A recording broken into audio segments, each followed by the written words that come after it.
Assalamualaikum warahmatullahi wabarakatuh. Alhamdulillahirabbil alamin. Assalatu wassalamu ala asrofil anbiya'i wal mursalin sayyidina wa maulana Muhammadin wa ala alihi wa sahbihi ajmain, amma ba'du. Yang saya hormati kepada Bapak Muhammad Ali MPDI selaku dosen pengampu mata kuliah Fikih Munakahat, dan kepada teman-teman sekalian yang saya sayangi. Izinkan saya memperkenalkan diri. Nama Yusuf Dwi Prasetyo, NPM 1901011176, kelas G, semester 4, jurusan Pendidikan Agama Islam. Baik, di sini saya akan menjelaskan beberapa materi tentang fikih munakahat. Nah, video kali ini saya buat untuk memenuhi tugas ujian akhir semester mata kuliah fikih munakahat. Baik, langsung saja ke materinya. Materi pertama, yakni tentang walimatul urs. Walimatul urs biasanya dikenal di sekitar masyarakat atau di masyarakat Indonesia yakni dengan nama pesta pernikahan. Nah, biasanya walimatul urs ini dilaksanakan setelah akad pernikahan, akad nikah. Nah, ketika selesai akad ijab kabul ataupun akad nikah, maka akan dilaksanakan pesta pernikahan seperti itu. Nah, kemudian walimatul urs dalam dari kata al-walamu yang artinya pertemuan. Sedangkan secara istilah yakni jamuan makanan yang diselenggarakan berkenaan dengan pernikahan seperti itu. Kemudian dalam hukum fikih ataupun dalam istilah fikih, walimatul urs adalah jamuan makanan yang ditunjukkan kepada tamu undangan. Nah, biasanya yang memiliki hajat ini akan mengundang beberapa sanak saudara, teman-teman maupun masyarakat untuk datang ke rumahnya untuk menghadiri ataupun ikut pertemuan di pesta pernikahan tersebut. Nah, itu sedikit materi tentang walimatul urs. Kemudian yang materi yang kedua yakni tentang kewajiban suami terhadap istri dan keluarganya. Nah, di sini ada beberapa poin tentang kewajiban suami yang tidak bisa ditinggalkan ataupun yang harus dikerjakan oleh suami. Yang pertama, yakni suami wajib menafkahi istri dan keluarganya. Nah, di sini ketika seorang laki-laki sudah menikahi seorang istri ataupun menikahi seorang wanita, maka secara otomatis laki-laki itu wajib untuk memenuhi kebutuhan, baik itu sandang, pangan, papan, untuk keberlangsungan hidup.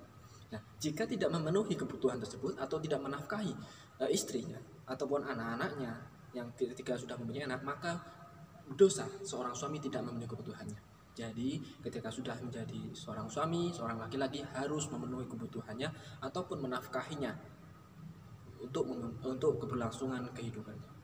Nah, yang kedua yakni menggauli istri dengan baik. Seorang suami harus memberikan kasih sayang kepada istrinya. Ketika menggauli juga harus dengan lemah lembut, penuh dengan kasih sayang, tanpa ada kekerasan, tanpa ada paksaan. Nah, itu kalau dalam syariat Islam. Kemudian ketika seorang suami mengajak istrinya untuk berhubungan intim, namun istrinya menolak karena kecapean ataupun ada hal sesuatu yang tidak mau istrinya, maka harus memakluminya seorang suami. Jangan langsung dipaksa ataupun dengan cara kekerasan, itu tidak boleh. Harus dengan lemah lembut, kasih sayang, penuh dengan kasih sayang, cinta. Nah, itu tadi yang poin kedua. Kemudian yang ketiga yakni menjaga aib istri.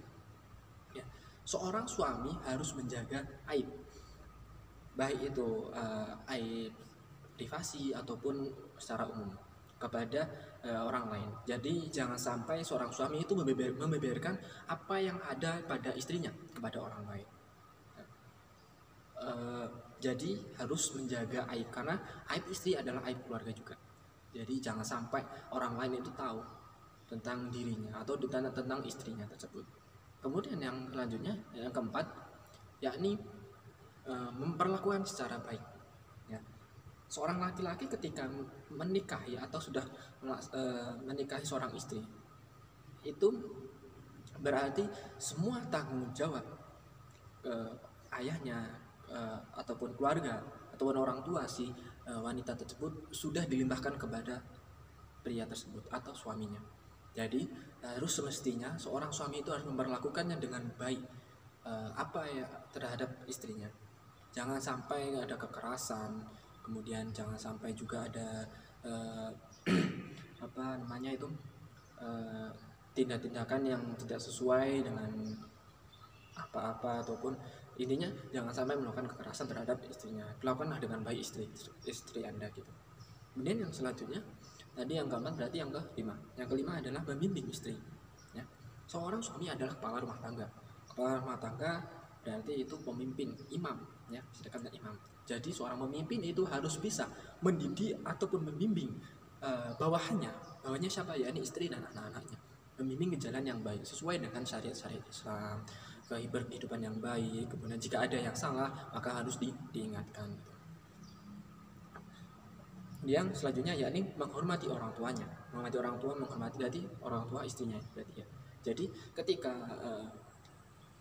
sudah bersuami istri atau berkeluarga, ya, orang tua dari istrinya itu sebut itu berarti orang tua suami juga. Maka dari itu kita harus menghormati, kasih sayangi seperti layaknya orang tua kita atau orang tua si suami tersebut. Nah, itu tadi beberapa poin mengenai kewajiban suami terhadap keluarganya. Kemudian selanjutnya yakni tentang kewajiban istri terhadap suami. Nah, ini biasanya jika kita lihat di lingkungan kita ataupun di Indonesia ini, ya, banyak sekali yang istri yang terkadang masih melawan dengan suami. Itu adalah sangat tidak diperbolehkan dalam syariat Islam.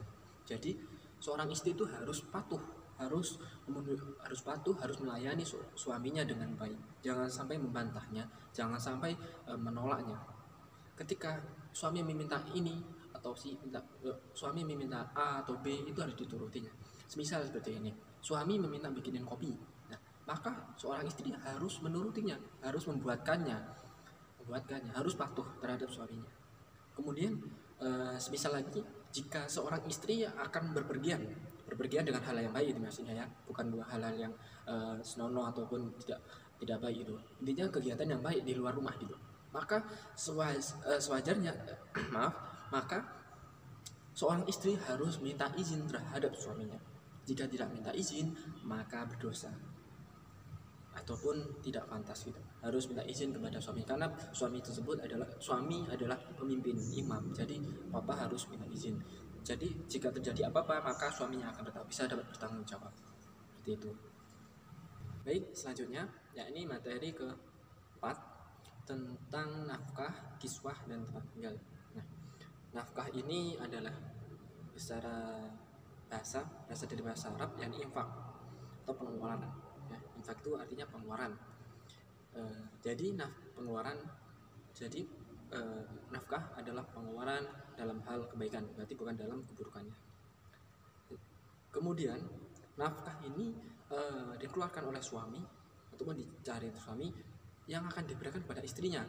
Seperti poin yang kedua tadi tentang nafkah, yakni mencukupi kebutuhan istri dan keluarganya, ya, itu nafkah. Kemudian kiswah adalah tempat tinggal. Kiswah adalah pakaian, ya, pakaian yang ada yang digunakan setiap harinya juga kebutuhan manusia, ya, untuk menutupi auratnya, terutama bagi wanita. Seorang wanita, kiswah itu atau pakaian itu sangatlah penting karena auratnya wanita itu sangat harus dijaga. Jadi jangan sampai menggunakan pakaian-pakaian yang tidak semestinya. Harus menggunakan pakaian yang menutupi aurat-auratnya seperti halnya dalam syariat Islam. Seperti itu. Kemudian yang selanjutnya yakni tempat tinggal. Tempat tinggal adalah di mana tempat untuk meneduh dari panas terik, hujan gitu, ya. Jadi tempat tinggal bisa mungkin kalau dalam keluarga itu ya rumah, ya, mesti rumah itu kita harus wajib mempunyainya karena untuk berteduh keluarga kita, istri dan anak-anak kita kelak gitu. Nah, lanjut yang materi selanjutnya yakni harta, ya. Harta itu dalam keluarga itu dibagi menjadi dua. yaitu harta bersama dan harta pribadi. Nah, kalau harta bersama ini yakni ketika sudah berkeluarga ataupun sudah sah menjadi suami istri, mereka orang bekerja, kemudian bekerja menghasilkan mendapatkan rezeki, mendapatkan uang, kemudian dibelikan tanah, belikan rumah, belikan emas ataupun yang lainnya. Nah, berarti itu termasuk keluarga bersama karena dihasilkan dari bekerja bersama gitu ya. Ya, ketika sudah berkeluarga gitu. Kemudian yang kedua yakni harta sendiri. Maksudnya harta sendiri yakni ketika sebelum berkeluarga suami istri ini sudah ataupun laki-laki dan wanita ini sudah bekerja, kemudian mendapatkan penghasilan, kemudian dibelikan sesuatu yang mungkin bisa ditabung, mungkin ditabung jauh bisa, kemudian dibelikan lahan ataupun emas gitu. Nah itu berarti harta sendiri-sendiri, bisa dikatakan harta sendiri. Ketika sudah berkeluarga ataupun suami sudah memiliki istrinya atau maaf hanya sudah bersuami istri, maka itu sudah menjadi hak pribadi masing-masing, kecuali mau dipakai dengan bersama-sama ya tidak apa-apa. Jadi sesuai dengan kesepakatan masing-masing kedua belah pihak atau suami istri tersebut gitu. Kemudian yang selanjutnya yakni tentang materi tentang bagaimana hukum menikahi orang yang berzina. Nah, ketika kita menikah, nah kita tahu yang kita nikahi itu sudah pernah melakukan zina dulunya, masa lampau ya, masa lalu, maka diperbolehkan saja dengan syarat ya, yakni dia sudah bertobat dengan sungguh-sungguh, ataupun kalau dalam syariat Islam itu dikatakan bisa dikatakan sebagai taubat nasuha ya. Taubat nasuha berarti tidak melakukan kembali gitu, sungguh-sungguh dia menyesali perbuatannya, kemudian dia tidak akan mengulanginya kembali gitu, itu taubat nasuha atau sungguh-sungguh gitu. Nah kemudian jika tidak menikahinya ya, jika wanita tersebut tidak bertobat ataupun bertobat dengan sungguh-sungguh atau tidak bertobat nasuha, maka tidak boleh untuk dinikahinya. Seorang laki-laki tidak boleh menikahinya, harus bertobat terlebih dahulu. Nah sangat ketika seorang laki-laki ingin menikahi orang yang berzina atau yang pernah berzina dengan tujuan untuk memuliakan si wanita tersebut, maka diperbolehkan saja, dan bahkan itu sangat luar biasa gitu ya, itu karena lebih baik gitu, karena dengan tujuan untuk memuliakan si wanita tersebut. Dengan syarat lagi nih, kalau tadi kan harus bertobat dulu si seorang wanitanya tersebut. Kemudian kali yang ini seorang suami ketika sudah menikahi orang yang pernah berzina, maka dilarang untuk menyebar aib-aibnya tersebut. Jangan membeberkan aib istrinya. Kalau suaminya, oh ini istri saya udah pernah berzina, mengungkit-ungkitnya kembali gitu, maka sangat dilarang sekali gitu. Kemudian yang materi selanjutnya yakni tentang perjanjian. Nah janji ini kalau dalam Islam itu karena bisa dikatakan hutang ya. Ketika seorang laki-laki dan wanita sudah menikah, kemudian memiliki janji. Nah, memiliki janji ini sebelum menikahnya. Misal masih masa ta'aruf mereka orang janji, atau pada masih perkenalan mereka sudah berjanji. Ketika saya menikah, saya harus begini. Ataupun ada contoh ini ya. Misal contoh ini.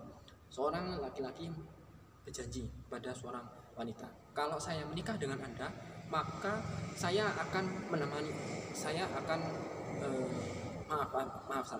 ketika seorang laki-laki dan wanita menikah, kemudian wanitanya ini dia adalah seorang anak tunggal gitu, yang hidup bersama dengan orang tuanya, maksudnya orang tuanya hanya ibunya, bapaknya sudah tidak ada. Nah ketika menikah dia berjanji pada suaminya, memberikan janji pada suaminya calonnya, kalau saya menikah dengan Anda, maka kamu harus mau hidup denganku gitu, hidup bersama ibuku gitu. Nah ketika sudah menikah, kemudian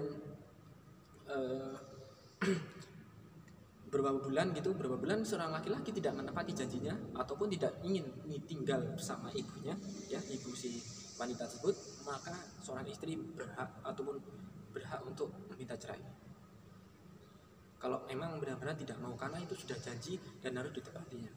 Nah seperti itu.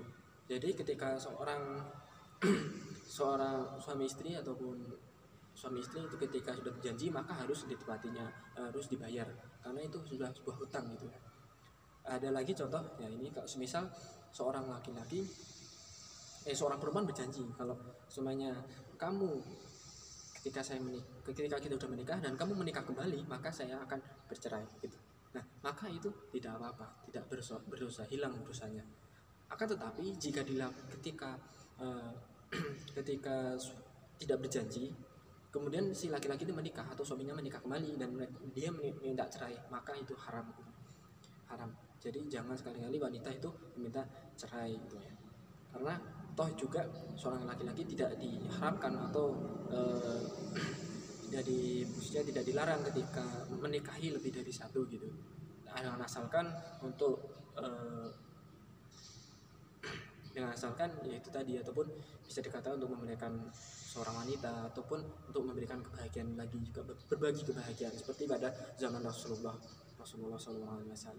Nah, itu tadi beberapa materi tentang fikih munakahat, yakni tentang walimatul urs, kemudian hak suami kepada istri dan keluarganya, kemudian hak istri dan istri kepada suaminya, kemudian tentang nafkah, kemudian tentang harta, kemudian tentang seorang bagi hukum menikahi wanita yang berzina, kemudian tentang perjanjian kedua suami istri.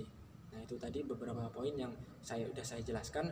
Mungkin cukup sekian ya. Semoga bermanfaat apa yang tadi saya sampaikan. Jika ada yang salah, saya mohon maaf sebesar-besarnya. Jika tadi perkataan saya ataupun pembahasan saya, penjelasan saya mengenai fikih munakahat ada yang salah, ada kekeliru, saya mohon maaf sebesar-besarnya, dan kepada Allah saya mohon ampun. Saya akhiri billahi bistabil haq fastabiqul khairat nun wal qalami wa may yasturun. Wassalamualaikum warahmatullahi wabarakatuh.